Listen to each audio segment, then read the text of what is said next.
أنفسنا ومن سيئات أعمالنا من يهد الله فلا مضل له ومن يضلل فلا هادي له أشهد أن لا إله إلا الله وأشهد أن محمدا عبده ورسوله اللهم صل وسلم وبارك على سيدنا محمد وعلى آله وصحبه أجمعين أما بعد. Pertama-tama dan yang paling utama, marilah kita panjatkan puja serta puji syukur kita atas kehadiran Allah Subhanahu wa Ta'ala. Dengan rahmat dan karunia-Nya kita dapat berkumpul dalam masjid yang insya Allah dirahmatinya. Salawat dan salam tidak lupa kita panjatkan kepada Nabi Muhammad kita Sallallahu Alaihi Wasallam. Saya sebagai MC akan membacakan susunan acara pada taklim hari ini. Pertama, pembukaan. Kedua, pembacaan ayat suci Al-Quran. Ketiga, penyampaian amar ma'ruf nahi mungkar. Dan keempat, penutup. Memasuki acara yang pertama, pembukaan yang akan dibuka oleh saya sendiri. Hai nabda bibasmalah, semua doa tolabul ilmi. A'udzubillahi.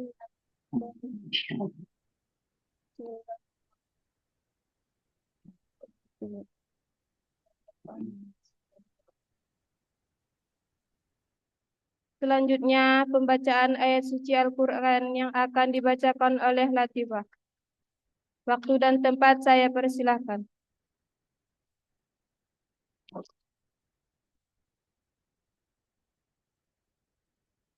Surah An-Nisa ayat 32. 30. 23. 23.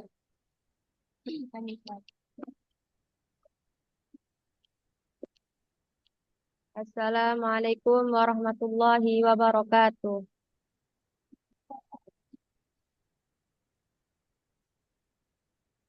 A'udzu billahi minasyaitonir rajim.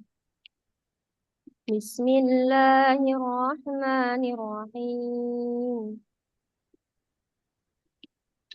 حرمت عليكم أمهاتكم وبناتكم وأخواتكم وعماتكم وخالاتكم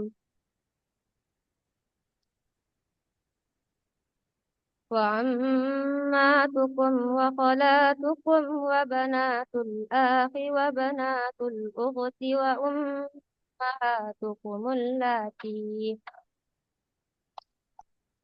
وأمهاتكم اللاتي أرضعناكم وأخواتكم من الرضاعة وأمهات نسائكم وربائكم اللاتي في حجوركم من نسائكم اللاتي دخلتم بهن فإن لم تكونوا دخلتم بهن فلا جناح عليكم وحلائل أبنائكم أصلابكم وأن تجمعوا بين الأختين إلا ما قد سلف إن الله كان غفورا رحيما. Maha benar Allah atas segala firman-Nya. Dengan menyebut nama Allah yang Maha Pengasih lagi Maha Penyayang. Diharamkan atas kamu menikahi ibu-ibumu, anak-anakmu yang perempuan, saudara-saudaramu yang perempuan, saudara-saudara ayahmu yang perempuan, saudara-saudara ibumu yang perempuan, anak-anak perempuan dari saudara-saudaramu yang laki-laki, anak-anak perempuan dari saudara-saudaramu yang perempuan, ibu-ibumu yang menyusui kamu, saudara-saudara perempuanmu sesusuan, ibu-ibu istrimu mertua, anak-anak perempuan dari istrimu, anak tiri yang dalam pemeliharaanmu, dari istri yang telah kamu campuri. Tetapi jika kamu belum campur dengan istrimu itu dan sudah kamu ceraikan, maka tidak berdosa kamu menikahinya. Dan diharamkan bagimu istri-istri anak kandungmu, menantu, dan diharamkan mengumpulkan dalam pernikahan dua perempuan yang bersaudara, kecuali yang telah terjadi pada masa lampau. Sungguh Allah sungguh Allah Maha Pengampun, Maha Penyayang. Shadaqallahul Azim. Assalamualaikum warahmatullahi wabarakatuh. Jazakumullah kepada Latifah, semoga yang membacanya dan mendengarkannya mendapat pahala. Selanjutnya penyampaian amar ma'ruf nahi mungkar yang akan disampaikan oleh Ustadz Abdul Rahman. Assalamualaikum warahmatullahi wabarakatuh. Suaranya terdengar dengan jelas atau tidak?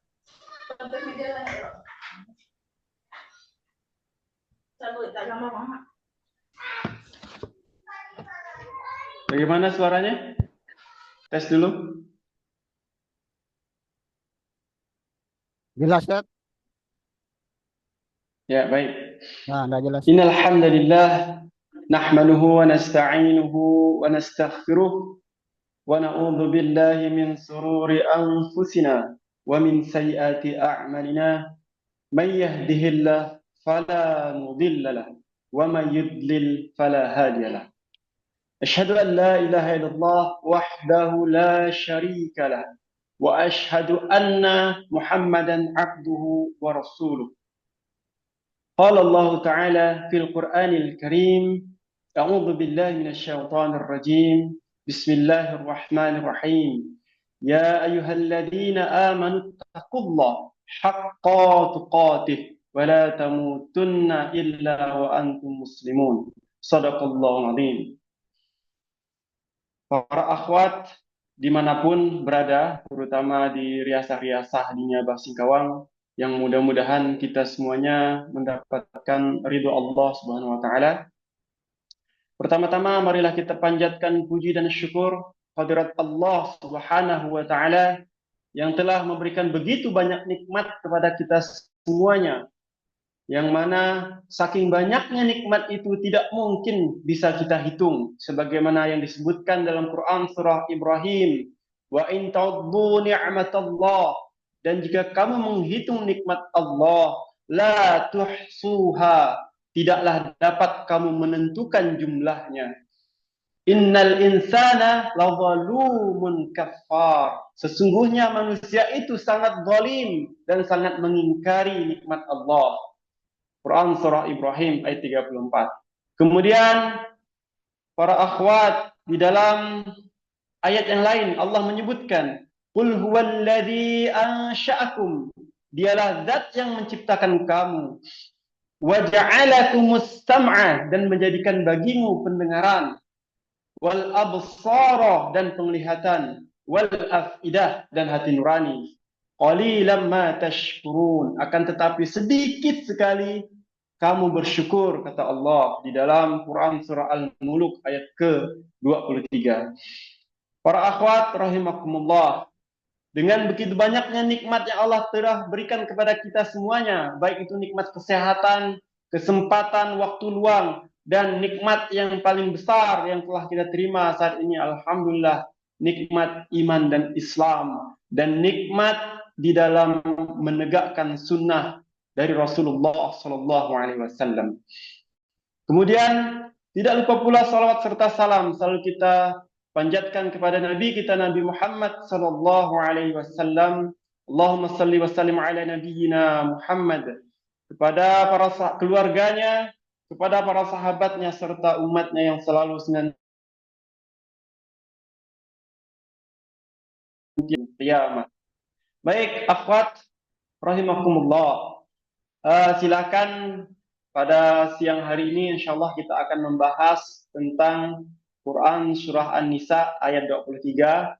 Silakan buka Qurannya masing-masing, perhatikan, nanti akan kita bahas ya. Baik, di dalam Quran surah An-Nisa ayat ke-23 itu membicarakan tentang siapa sih mahram kita. Ya, terutama itu disebutkan khusus untuk laki-laki ya. Tapi nanti akan saya ubah jadi perempuan dari pihak perempuan. Nah, ada sesuatu ucapan atau peribahasa yang seringkali salah di antara kaum muslimin kebanyakan. Mereka biasanya berkata, oh jangan pergi, bukan muhrim. Oh jangan berduaan dengan dia, bukan muhrim. Nah, ini adalah suatu peribahasa atau kata-kata yang salah. Muhrim dalam istilah syariat adalah orang yang menunaikan ihram, haji, ataupun umroh. Jadi muhrim ya para akhwat adalah suatu ibadah yang dilakukan seseorang pada saat menunaikan ihram, saat haji maupun umroh itu muhrim. Nah, yang akan kita bahas adalah mahram. Nah, apa itu mahram?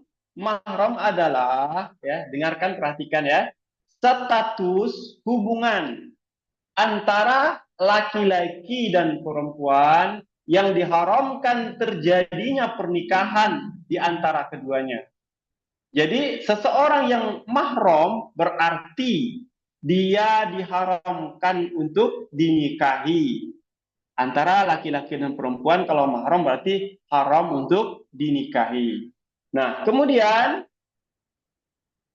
lalu ada juga bahasa salah. Suami atau istri itu bukan mahram, ibu-ibu ya. Kalau mahram berarti tidak boleh dinikahi. Jadi suami dan istri itu bukan mahram. Tetapi apa? Suami dan istri itu merupakan antara laki-laki dan perempuan yang awalnya diharamkan oleh Allah Subhanahu wa taala, yang mereka bukan mahram, kemudian dihalalkan melalui akad nikah yang sah sehingga mereka melebihi dari untuk sentuhan dan pandangan di dalam aurat mereka melebihi orang-orang yang mahram. Nah, kemudian mahram itu sendiri para ibu-ibu, akhwat semuanya rahimakumullah, ada dua macam ya, ada dua macam. Ada mahram mu'abbad. Jadi mahram ini adalah permanen selamanya ya, sampai dia mati maupun sampai yaumul qiyamah ya. Mahram mu'abbad, jadi abadi mahramnya. Kemudian ada mahram yang kedua adalah mahram mu'akkad. Jadi hanya bersifat sementara. Jadi tidak boleh dinikahi tapi sementara. Nah, untuk yang sementara ini meskipun dia mahram tapi yang bersifat sementara ya, tetap tidak boleh berduaan, berkhalwat maupun saling melihat aurat ya para ibu-ibu. Nah, baik. Mari kita bahas ya. Silakan buka Qur'annya, apalagi yang mungkin ada Qur'an terjemahan perkata ya. Hurrimat alaikum, diharamkan atas kamu kata Allah. Ummahatukum. Nah, baik, mohon maaf. Nah, mahram mu'abbad tadi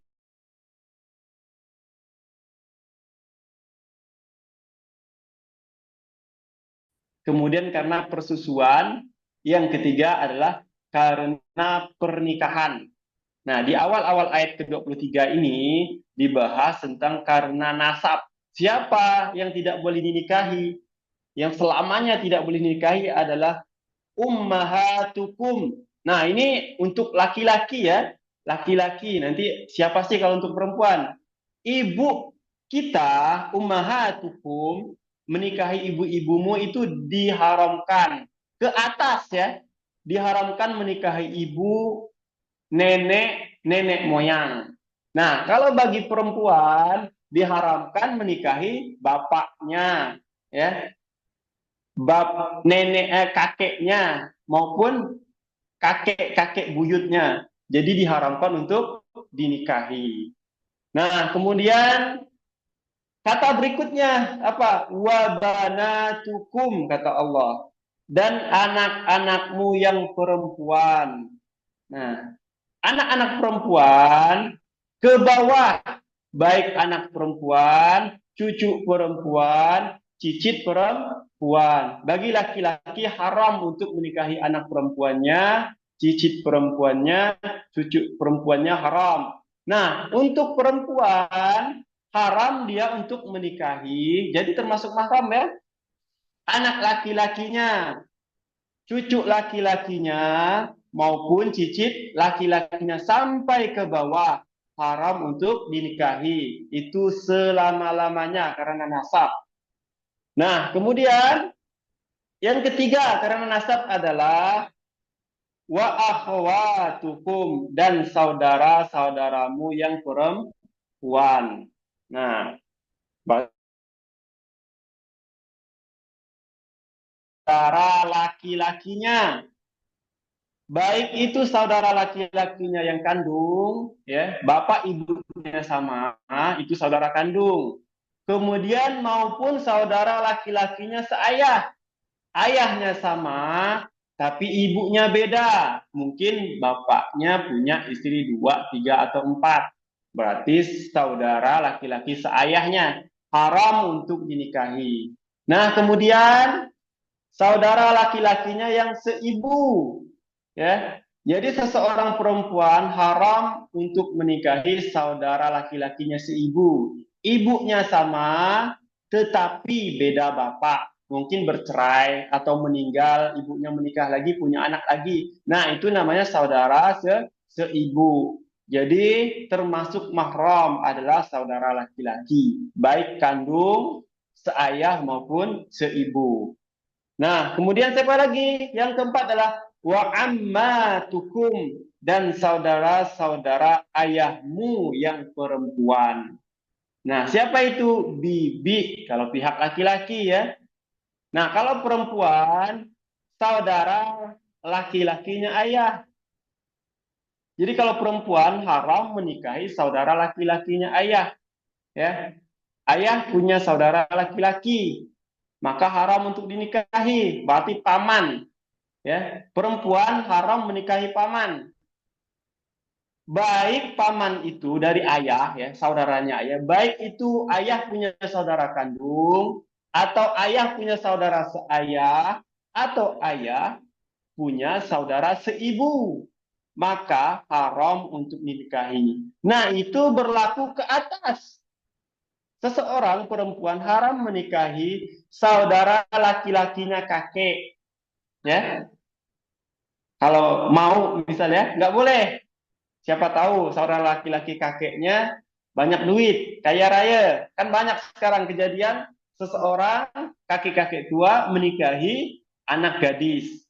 Nah, haram menikahi saudara laki-lakinya kakek atau saudara laki-lakinya kakek moyang.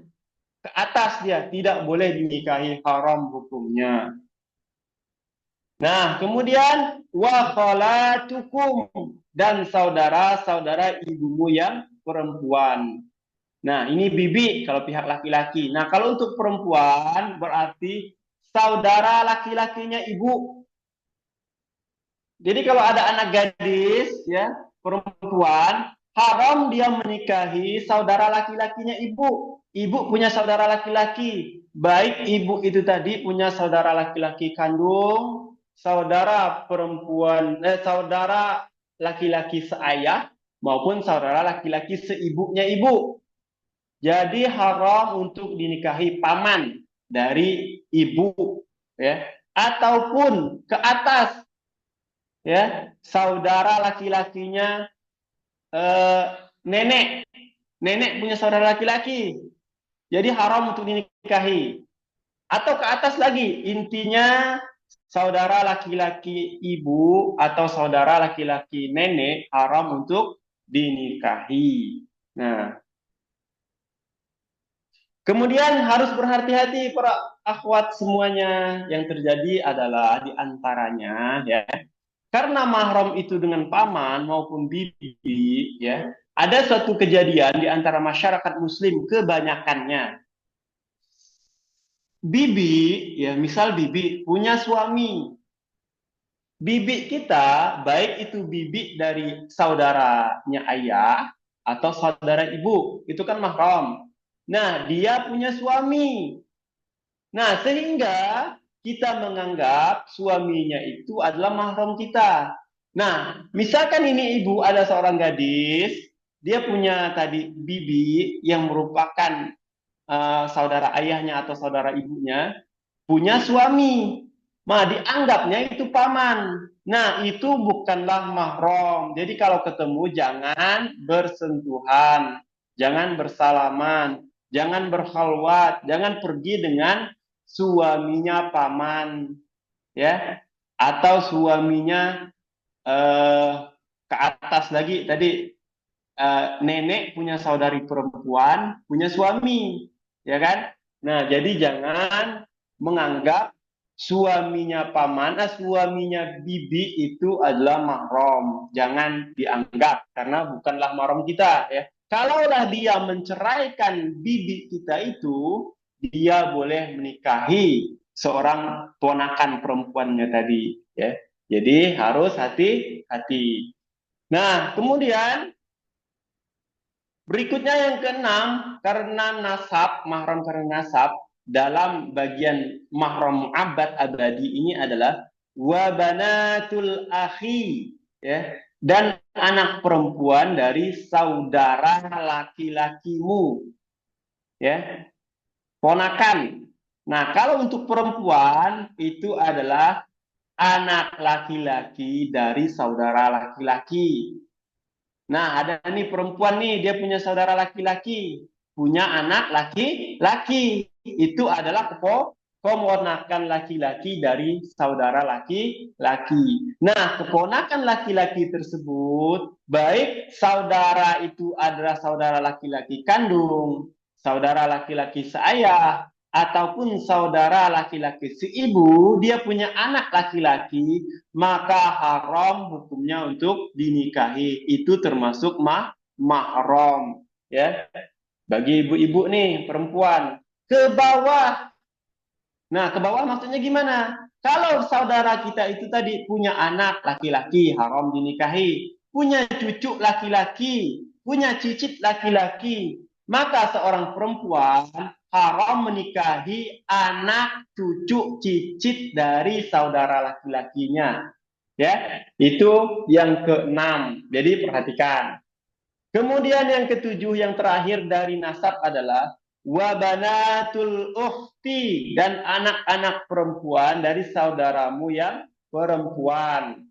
Nah, kalau untuk pihak perempuan, maka dia diharamkan untuk menikahi saudara laki-laki, anak laki-laki dari saudara perempuannya, ya.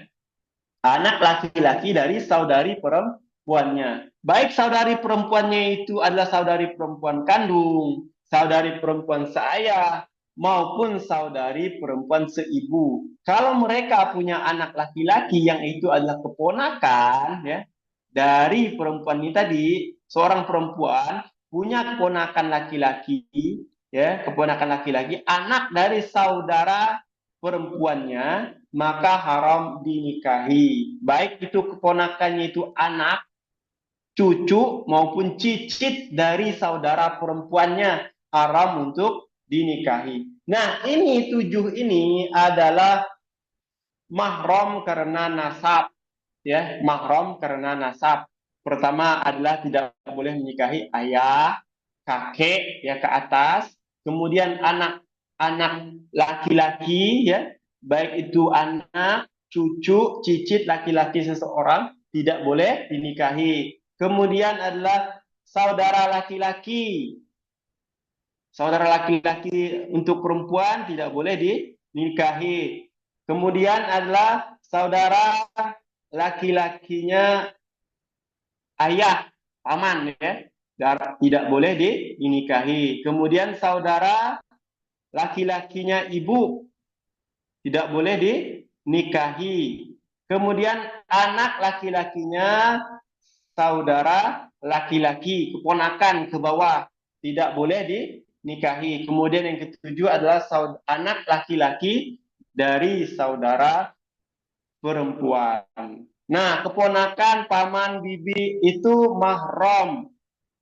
Bedakan tadi sama suaminya bibi atau istrinya paman. Nah, itu bukan mahram. Kemudian sepupu, berarti sepupu anaknya paman, anaknya bibi. Nah, itu yang sering di antara kaum muslimin kalau berjumpa di dalam suatu acara maupun hari-hari besar keagamaan sering bersilaturahmi, akhirnya saling bersalaman. Nah, dianggap keluarga, padahal itu sepupu. Sepupu bukanlah mahram. Di antara sepupu boleh saling menikahi, ya. Jadi jangan dianggap seperti mahram. Nah, kemudian di ayat berikutnya wa ummahatukum.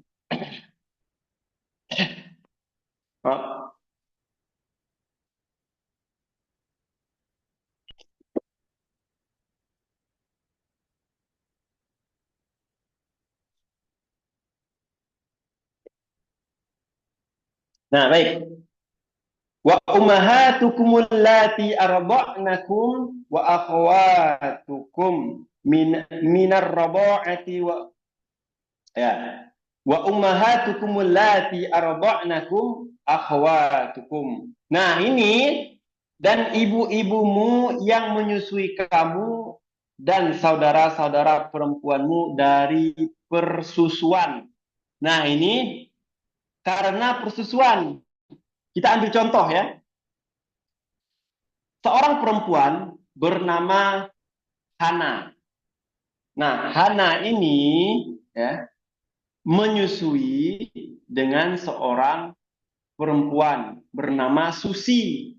Ya, Hana menyusui ya menyusu ya dengan seorang ibu, bukan ibu kandungnya, tapi orang lain. Ya, si Hana bayi ini menyusu dengan seorang ibu bernama Susi. Nah, Susi ini punya suami namanya Adam, misal. Nah, pada saat Adam itu punya istri namanya Susi, dan Susi hamil kemudian melahirkan, ada air susunya, maka Hana menyusu kepada Susi dengan syarat, ya, seperti tersebut nanti, ya. Jadi kalau menyusui dengan seseorang itu la radha'a illa ma kana fil haulain, kata Rasulullah. Tidak ada persusuan yang menjadikan mahram kecuali pada umur 2 tahun. Syarat dia menjadi anak susuan atau ibu susu, seseorang bayi itu harus berumur di bawah 2 tahun. Kalau lebih dari 2 tahun tidak termasuk, ya. Kemudian syarat berikutnya adalah harus 5 kali persusuan sehingga bayi itu kenyang dan melepaskan diri dari si ibu tadi. Harus 5 kali, ya. Jangan kurang dari itu. Kalau tuh anak bayi itu menyusui pada satu orang ibu 5 kali dan 5-5-nya itu dia sampai kenyang, sampai melepaskan diri dari si ibu itu, maka sudah dianggap anak susu ataupun bayi itu terhadap ibu itu adalah ibu susu. Nah, yang harus diperhatikan adalah Susi tadi, ya, dia menyusui si Hana itu tadi, dia keluar air susunya adalah karena hubungan dengan si Adam suaminya. Maka si Adam dan Susi adalah seperti ibu kandung dan bapak kandungnya si Hana. Maka berlakulah hukum seperti mahramnya nasab yang ada 7 tadi. Ya, seperti hadis Rasulullah, ar-radha'atu tuharramu ma tuharramul waladatu. Kharrajahu al-Bukhari wal Muslim. Dari Aisyah, ya, Rasulullah SAW bersabda, persusuan itu menyebabkan terjadinya hubungan mahram, sama seperti mahram karena nasab. Hadis riwayat Bukhari dan Muslim. Jadi Hana itu tadi, ya, Hana itu tadi ibunya yang menyusui dia, Susi, kemudian suaminya Susi bernama Adam, maka Susi dan Adam seperti ayah dan ibu kandungnya. Maka berlakulah hukum mahram seperti yang ada pada nasab. Semua anak-anak Susi merupakan mahram dari Hana. Berarti saudaranya Hana, meskipun saudara sesusuan. Semua anak-anaknya Adam, ya, maka itu misal Adam bercerai dengan Susi. Maka kalau Adam menikah lagi dengan orang lain, ya, punya anak, maka anaknya Adam juga adalah saudara seayahnya Hana, ya. Saudaranya Adam berarti pamannya Hana, ya. Saudaranya Susi berarti pamannya Hana, ya. Kemudian bapaknya Adam, ibunya Adam, bapaknya Susi, ibunya Susi itu adalah kakek neneknya Hana. Nah, itu berlaku seperti nasab. Nah, kalau Susi menikah lagi dengan misal namanya Idris, dia bercerai dengan Adam. Nah, perhatikan ya. Karena tadi bapaknya Hana adalah Adam, ya, berarti si Idris yang menikah dengan Susi adalah suaminya ibu. Itu mahram juga terhadap Hana. Tetapi, nah perhatikan, anaknya Idris, kalau dia punya anak bukan dengan Susi, itu bukanlah mahramnya Hana. Atau saudara-saudaranya Idris, bapak ibu Idris, keponakannya Idris, itu bukanlah mahramnya Hana. Karena Idris bukanlah bapaknya Hana, tetapi Idris adalah suami ibu susuannya. Ya, tetapi tadi kalau Adam itu adalah bapak persusuannya Hana, berlaku seperti mahramnya nasab. Nah, itu perlu diperhatikan. Nah, kemudian akhwat semuanya rahimakumullah, ayat berikutnya, wa ummahatu nisaikum. Nah, ini sudah masuk ke mahram karena pernikahan, ya. Mahram mu'abbad, mahram yang abadi karena pernikahan. Jadi tadi ada 7 karena nasab, ada 7 juga karena persusuan sama persis dengan nasab. Kemudian karena pernikahan. Nah, siapa? Yang pertama adalah ibunya istri, mertua. Ibunya istri. Wa ummahatu nisaikum, dan ibu-ibu istrimu mertua. Nah, kalau pihak perempuan dia punya suami, berarti adalah bapaknya suami. Nah, bapaknya suami mertua itu mahram. Kalaupun dia bercerai dengan suaminya, itu tidak ada hubungan lagi, tidak boleh saling memperlihatkan aurat maupun bersentuhan. Tetapi dengan bapak mertua itu sampai meninggal, sampai yaumul qiyamah pun tetap mahram abadi. Ini berlaku ke atas, ya. Berlaku ke atas siapa? Bapaknya suami, kakeknya suami. Suami punya kakek, itu mahram abadi.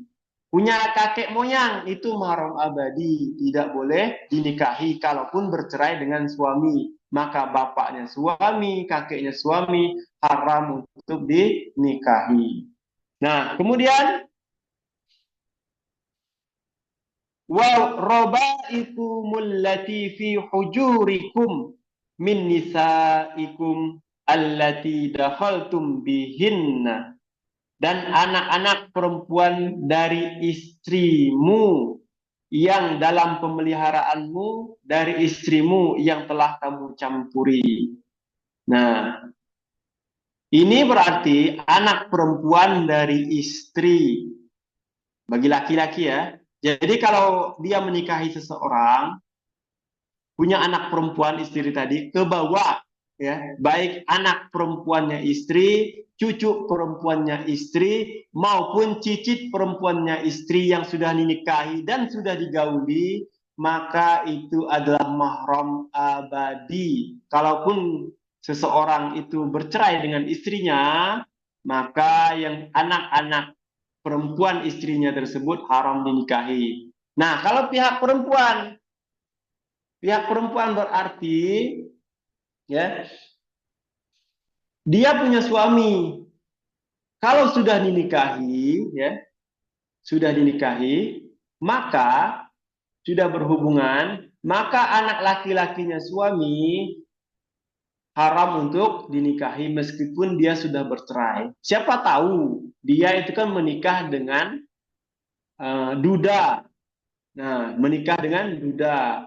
Nah, semua anaknya suami, anak laki-laki, cucu laki-laki, cicit laki-lakinya suami haram untuk dinikahi. Nah, kita perhatikan bahasa dari min nisaikumul lati dakhaltum bihinna, dari istrimu yang telah kamu campuri. Nah, ulama sepakat bahwasanya kalau seseorang laki-laki menikahi seorang istri, kalau hanya sebatas ijab dan qabul, kemudian belum dihubungi, belum berhubungan suami istri, kalaulah terjadi perceraian di antara mereka, contoh ya, misal meninggal istrinya, belum sempat dicampuri ataupun diceraikan, bisa terjadi itu. Maka ya, boleh si suami itu menikahi anak istrinya tersebut. Nah, sesuai dengan ayat berikutnya tadi, kata-kata berikut dari ayat yang sama. Fa illam takunu dakhaltum bihinna fala junaha alaikum. Tetapi jika belum kamu bercampur dengan istrimu itu dan sudah kamu ceraikan, maka tidak ada dosa atas kamu menikahinya. Jadi seorang suami itu tadi kalau dia menceraikan istrinya setelah ijab kabul dan di antara mereka belum terjadinya pergaulan hubungan sama istri dan terjadi perceraian setelah ijab kabul, maka si suaminya tadi itu boleh menikahi anak dari mantan istrinya tersebut atau cucu atau cicit dari istrinya tersebut, mantan istrinya tersebut yang belum digauli. Kalau sudah ada hubungan suami istri di antara mereka, maka seluruh anak perempuan, cicit perempuan maupun cucu perempuan dari istrinya tersebut adalah mahram mu'abbad bagi laki-laki tersebut abadi selama-lamanya. Meskipun dia bercerai dengan istrinya, maka seluruh anak-anak, cucu, cicit dari istrinya tersebut adalah mahram baginya dan haram untuk dinikahinya. Ya. Nah, kemudian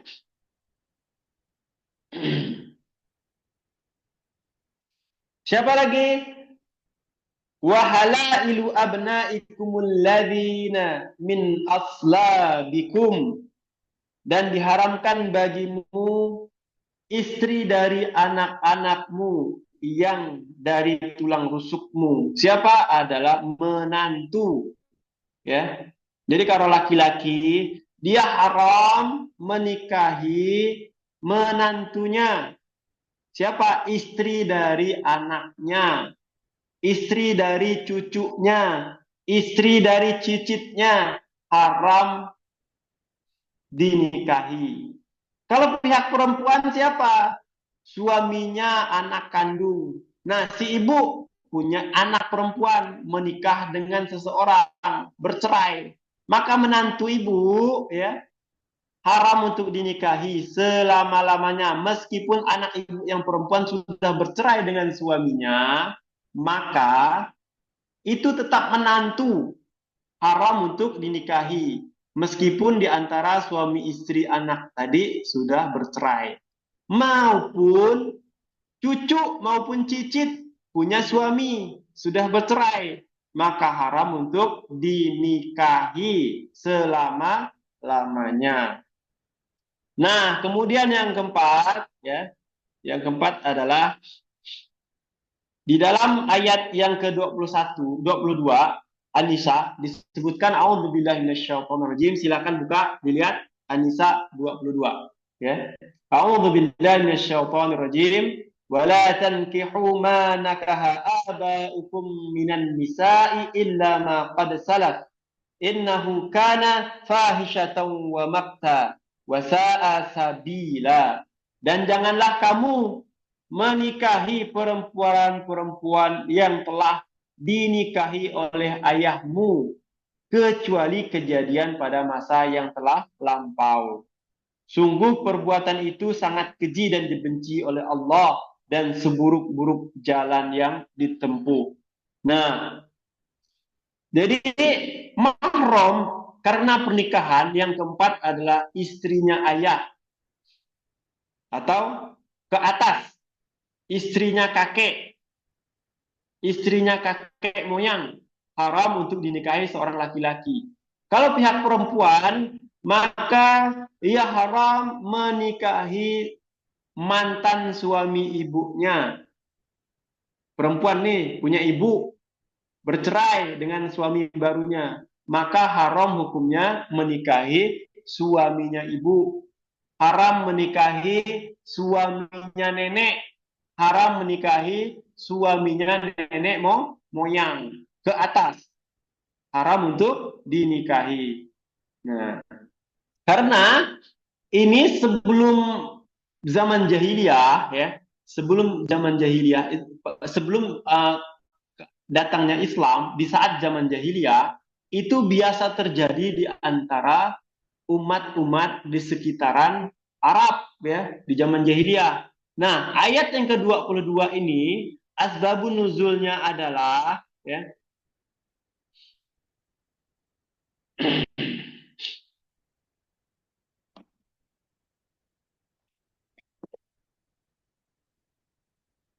jadi diriwayatkan oleh Ibnu Jarir dan Ibnu Hatim dengan sanad yang hasan, ya. Suatu ketika Abu Qais bin Aslat meninggal. Abu Qais bin Aslat ini meninggal, maka anak laki-laki Abu Qais ini mendatangi Rasulullah SAW. Dia bertanya, wahai Rasul, bapak saya meninggal. Nah, bapaknya ini punya istri lagi yang masih muda. Jadi dia ini tadi, anak laki-laki Abu Qais ini datang ke Rasul menanyakan, bolehkah saya menikahi istri dari ayah saya? Nah, maka turunlah ayat An-Nisa ayat 22 ini, yang mana Allah mengharamkan seseorang itu menikahi istri dari ayahnya. Nah, demikian ya para ibu-ibu. Nah, kemudian berikutnya adalah setelah mahram mu'abbad ada tiga macam. Mahram karena nasab ada 7 tadi. Mahram karena persusuan juga sama 7. Kemudian mahram karena pernikahan ada 4. Nah, berikutnya adalah mahram mu'abbad, mu'akkad. Ya, mahram mu'akkad. Apa mahram mu'akkad itu? Mahram mu'akkad adalah mahram yang bersifat sementara, temporary, ya, sementara. Jadi sifatnya hanya sementara, tidak boleh nikahi. Contoh, apa itu? Nomor 1, istrinya orang. Kalau laki-laki ya, istrinya orang tidak tersebut sudah bercerai dengan suaminya, kemudian masa idahnya telah habis, maka seseorang laki-laki itu boleh menikahi wanita tersebut karena sudah statusnya bukan istrinya orang. Ya. Kalau perempuan boleh tidak menikahi suami orang? Boleh tidak, Bu? Boleh tidak? Boleh. Seorang gadis atau janda boleh menikahi suami orang. Kalau suami orang itu tadi jatahnya belum sampai 4. Ya, laki-laki itu dapat jatah 4. Itu adalah haknya laki-laki. Kalau dia mau ambil, silahkan. Kalau enggak, ya silahkan. Ya. Nah, jatah haknya suami itu 4 istri. Jadi kalau dia punya 1 istri, ada seorang perempuan gadis, dia menikah lagi dengan suami suaminya orang itu boleh, ya. Nah, tetapi berbanding terbalik sama si suami. Seorang laki-laki haram hukumnya menikahi istri orang kecuali sudah diceraikan dan masa iddahnya sudah habis. Nah, itu mahram muakkad sementara sifatnya, ya. Nah, kemudian lanjutkan lagi.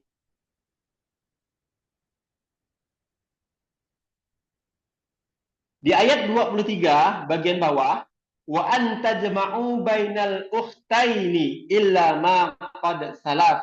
Dan kamu diharamkan mengumpulkan dalam pernikahan antara dua perempuan yang bersaudara kecuali yang telah terjadi pada masa lampau. Nah,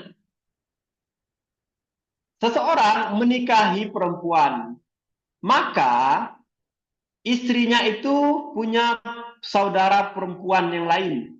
Maka tidak boleh di dalam Islam, syariat yang sekarang, mencampurkan dua saudari perempuan dalam satu pernikahan. Tidak boleh menikahi iparnya lagi, baik itu adiknya istri atau kakaknya istri. Kecuali sudah putus hubungan suami istri di antara suami dan istri tersebut. Bisa jadi karena perceraian, bisa jadi karena meninggal istrinya. Kemudian dia menikahi saudari perempuan istrinya tersebut. Nah, yang tidak boleh adalah menggabungkan dua tersebut. Atau ini seseorang laki-laki mencampurkan istrinya dengan bibi istrinya. Jadi dia menikah dengan seorang perempuan, ya. Kemudian dia hendak poligami dengan bibi istrinya. Nah, jadi jangan bilang bibi istrinya itu udah tua, ya. Kan bisa jadi seseorang itu dia punya sepupu atau punya bibi, memang posisinya bibi tapi umurnya masih muda. Kan bisa terjadi dan banyak sekali terjadi seperti itu, ya.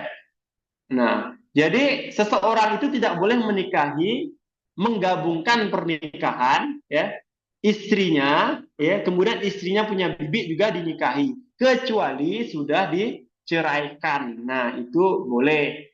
Nah, inilah yang dimaksud adalah mahram muakkad, sifatnya sementara. Pertama adalah tidak boleh menikahi, haram hukumnya menikahi istri orang ataupun yang masih dalam masa iddah. Kemudian mengumpulkan dua saudari, ya.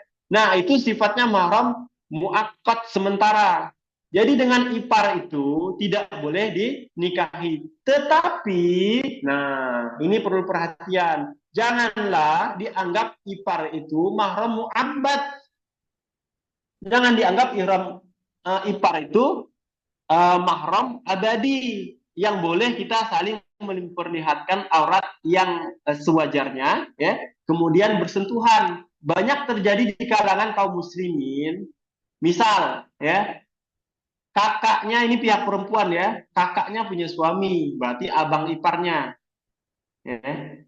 Ataupun suaminya punya abang, berarti abang iparnya juga, kan.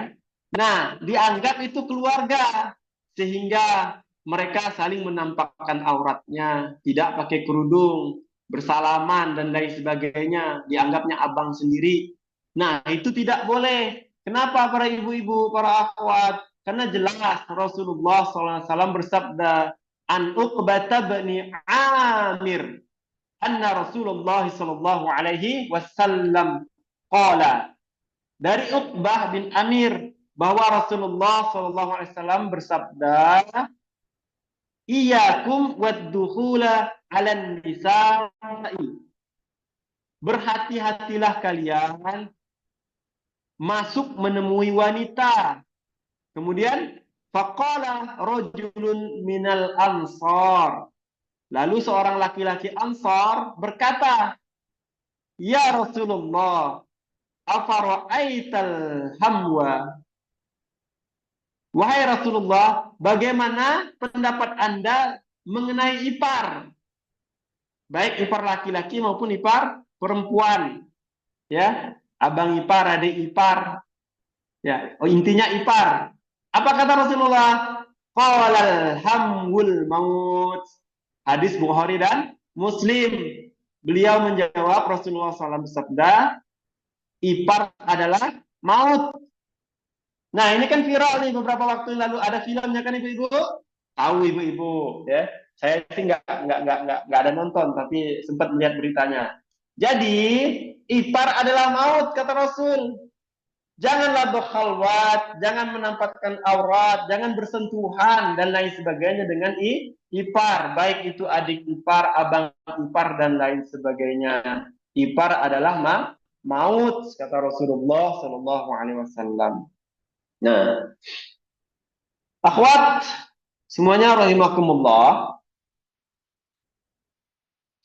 Kenapa antara laki-laki dan perempuan itu harus betul-betul dijaga pergaulan mereka sehingga ada aturan mahram, ada mahram mu'abbad yang abadi, ada mahram yang muakkad yang sementara, baik itu karena nasab, baik itu karena persusuan maupun karena pernikahan. Nah, itu Allah menjaga karena Allah adalah pencipta kita yang tahu segala sesuatu tentang umat manusia, yang tahu segala sesuatu di dalam bumi ini seperti apa. Allah yang punya aturan karena Allah yang telah menciptakan kita. Nah, aturan yang telah dibuat oleh Allah Subhanahu wa taala itu adalah yang terbaik bagi kita untuk menjaga kita supaya kita selamat di dunia dan akhirat. Karena jelas ya, wa ma khalaqtul jinna wal insa illa liya'budun, dan tidaklah aku ciptakan jin dan manusia itu untuk selain apa, untuk beribadah kepada Allah. Jadi kita itu panduan kita cuma dua, Al-Quran dan Sunnah. Nah, maka dari itu sebenarnya para akhwat semuanya, iblis itu di dalam Quran, iblis itu digambarkan bahwasanya iblis itu memang musuh nyata bagi umat manusia. Tetapi iblis itu sesungguhnya adalah musuh yang lemah, ya, musuh yang lemah, hanya bisa membisikkan ke telinga-telinga manusia, tetapi tidak bisa berbuat apa-apa, hanya sebatas membisikkan. Tetapi bagi laki-laki, para akhwat perlu perhatiannya, ya, bagi laki-laki, ya, masalah terbesar laki-laki itu bukan syaitan, ya, bukan syaitan, tetapi perempuan. Nah, laki-laki itu bermasalah karena syahwatnya, ya, karena nafsunya, sehingga perempuan menjadi fitnah terbesar bagi seorang laki-laki. Sebagaimana hadis Rasulullah SAW, ma taraktu ba'di fitnata adarra 'ala rijali minan nisa. Aku tidak meninggalkan satu fitnah pun yang lebih membahayakan para lelaki selain fitnah wanita. Nah, waduh, katanya, kok berlebihan banget ya? Kok berlebihan banget sampai wanita itu dianggap fitnah yang paling besar bagi seorang laki-laki. Nah, coba kita perhatikan fakta di lapangan ya ibu-ibu. Baik, ada yang anak-anak dara di sini mungkin ya. Kenapa kok dianggap wanita itu, perempuan itu fitnah paling besar bagi seorang laki-laki? Karena fakta menyatakan seperti itu ya. Coba kita perhatikan. Meskipun wanita itu diciptakan Allah dengan kondisi akal yang lebih lemah dari laki-laki. Ya, akal perempuan itu lebih lemah dari laki-laki. Nah, perempuan itu lebih banyak menggunakan perasaan. Ya. Makanya hak untuk memutuskan talak perceraian itu jatuh ada pada laki-laki, bukan pada perempuan. Kalaulah hak talak itu bisa dijatuhkan oleh para istri, para perempuan, mungkin ya, mungkin di antara kaum muslimin itu udah jadi duda semua. Karena sikit-sikit perempuan apa? Minta cerai. Kalau dia bisa memutuskan hak cerai itu, udah jadi duda semua laki-laki. Nah, itu. Nah, biarpun para akhwat itu, para perempuan itu diciptakan oleh Allah dengan akal yang lemah, namun kita melihat bahwasanya berapa banyak laki-laki yang cerdas, yang pintar, yang kuat, yang gagah perkasa dibuat takluk di bawah lemah tunduk di bawah kaki perempuan.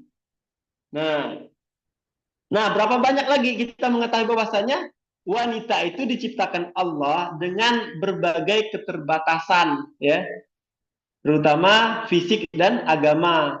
Perempuan kalau sudah haid, maka selama seminggu atau 10 hari mereka tidak akan sholat, ya, tidak buka mushaf baca Quran. Kurang keterbatasan agama perempuan. Tetapi coba kita lihat berita-berita sekarang, betapa banyak para orang-orang yang dianggap mereka ulama atau ustadz atau ahli ibadah, pengurus pondok pesantren dan lain sebagainya, mereka sampai tergelincir, ya, tergelincir karena wanita. Nah, jadi luar biasa sekali. Nah, kemudian yang perlu diperhatikan, ya. Nah, ini yang perlu diperhatikan, ya. Semua ibu-ibu maupun anak gadis, nenek-nenek dan lain sebagainya, yang perlu diperhatikan adalah karena begitu besarnya fitnah wanita ini tadi, untuk menyelamatkan para laki-laki dan wanita itu sendiri, Rasulullah SAW memerintahkan, ya, apa perintahnya kepada para wanita? Ya Asma, wahai Asma, kata Rasul, innal mar'ata idza balagatil mahid, sesungguhnya wanita itu jika sudah balik. Nah, sudah apa? Sudah balik, sudah menstruasi. Lam yasluh an yura minha, kata Rasul. Maka tidak boleh nampak dari anggota badannya. Tidak boleh nampak dari anggota badannya. Illa hadza wa hadza. Kecuali apa? Ini dan ini. Muka dan telapak tangan. Hadis riwayat Abu Dawud dan Al-Baihaqi, ya. Nah, jadi kenapa Rasulullah menyampaikan begitu? Itu untuk menjaga perempuan itu sendiri, kehormatan perempuan. Janganlah mengumbar aurat. Jadi jelas, ya, aurat wanita itu kata Rasul, hadza wa hadza, muka dan telapak tangan.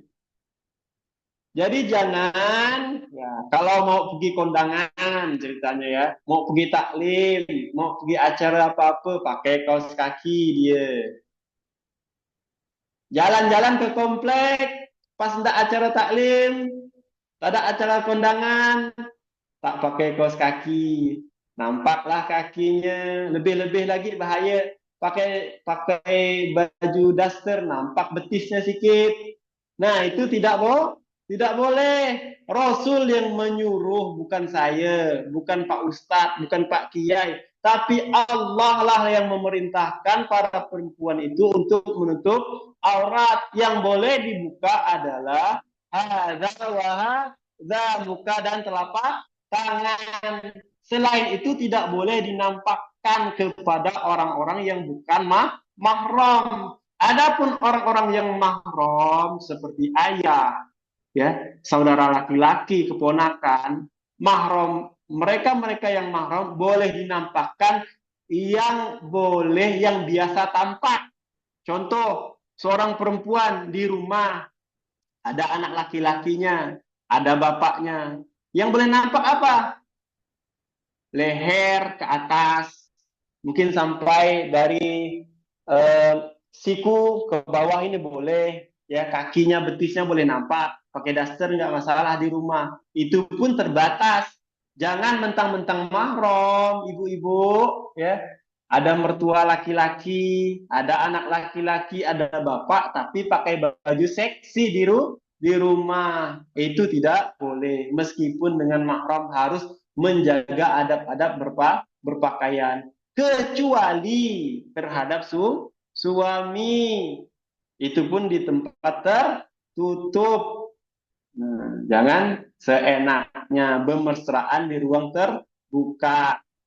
Nah, jadi kalaulah, ya, di antara kita kaum ummahat, akhwat semuanya bisa menjalankan ini luar biasa. Tidaklah sampai misal menggunakan cadar, ya. Kalau pakai cadar, alhamdulillah, ya. Kalaupun suami-suaminya mewajibkan istrinya menggunakan cadar. Tapi kalaulah tidak menggunakan cadar, lebih baik, ya, jangan sampai kita berdosa setiap hari dengan menampakkan aurat kita, ya. Mentang-mentang pergi kondangan, pergi kajian dan sebagainya, barulah nutup aurat.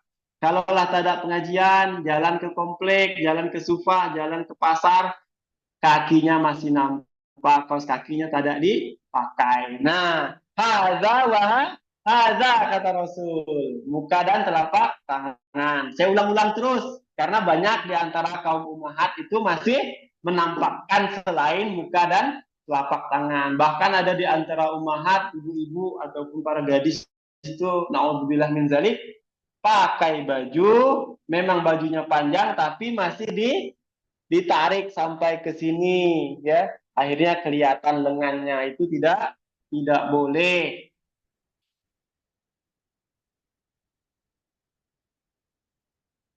Nah, kemudian di antara hadis Rasulullah yang lain, nah seperti saya perhatikan, saya sampaikan tadi, sepupu bukanlah mahram, suaminya bibi bukan mahram, ya.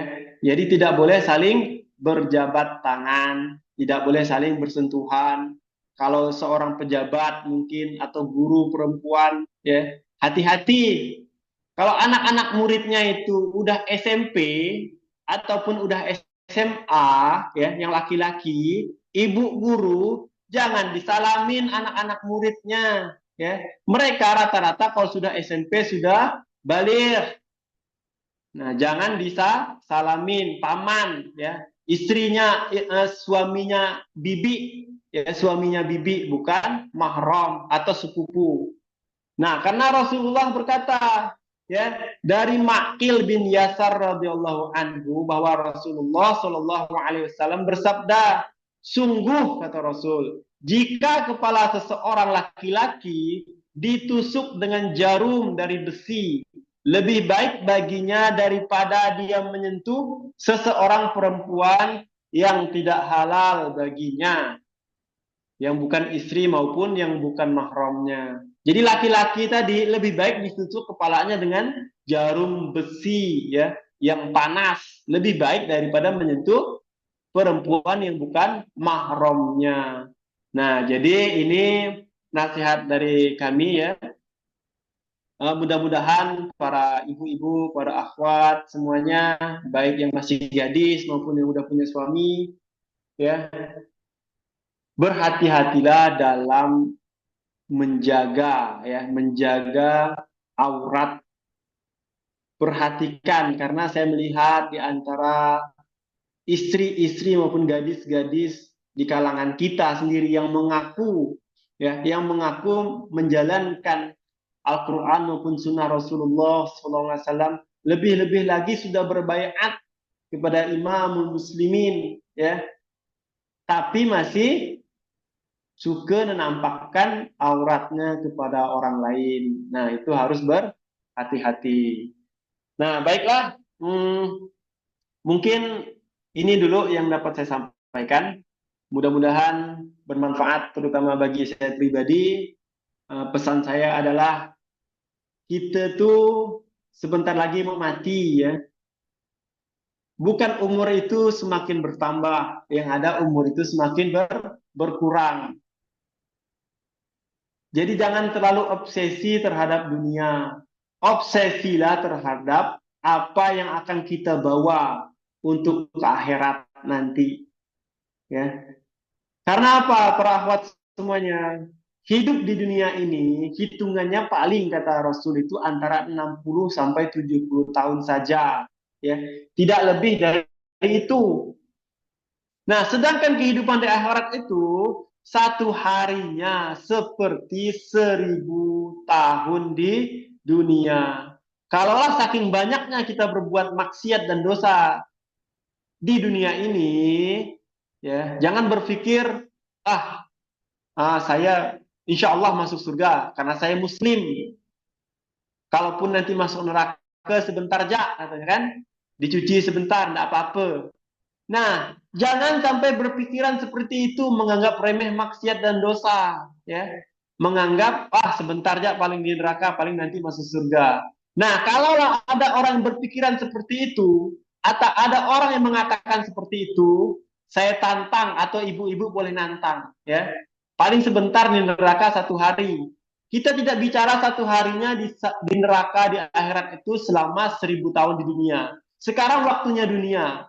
Ada ndak di antara kita kira-kira ya, ambil api lilin, hidupkan lilin, ada ndak kira-kira yang sanggup? Hidupkan lilin, taruh tangannya, telapak tangannya di atas api lilin, sampailah lilin itu habis.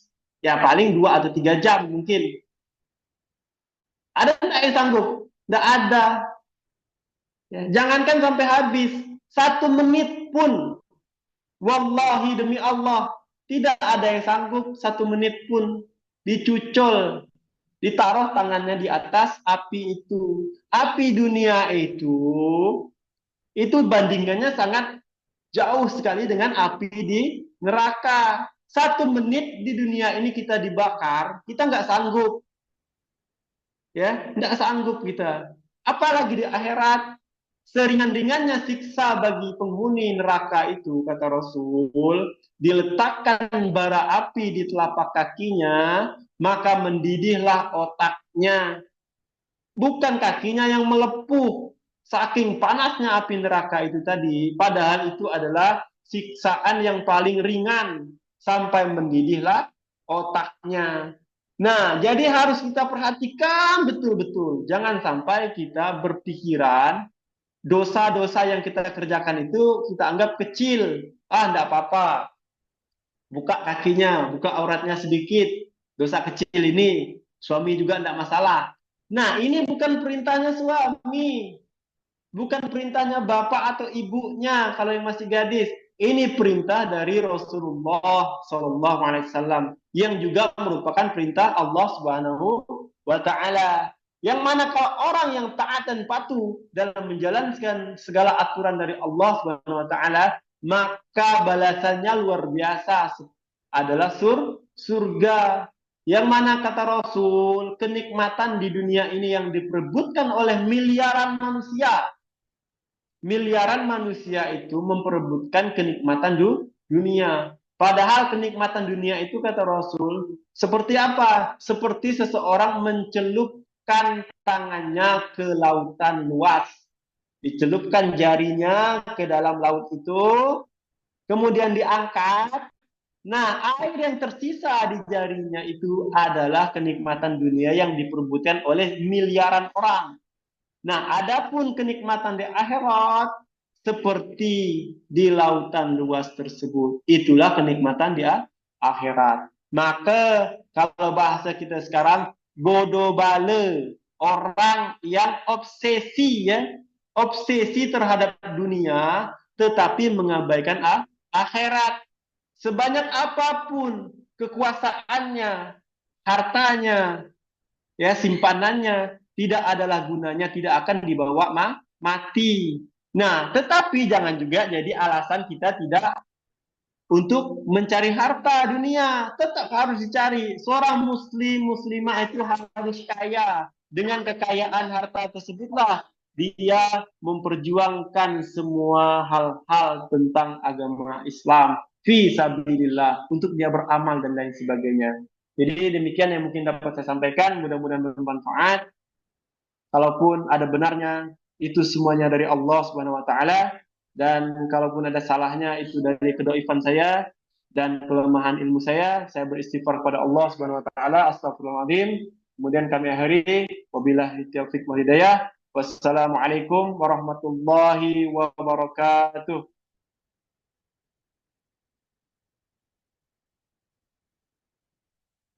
Jazakumullah khairan kepada Ustadz Abdul Rahman. Semoga ilmu yang disampaikan bisa bermanfaat bagi kita semua. Baik, masuki acara yang selanjutnya yaitu penutup. Khatibna dulu sakuna hayna tatim bihamdalah semua doa kafaratul majlis. Alhamdulillahi rabbil alamin subhanallah. Assalamualaikum warahmatullahi wabarakatuh.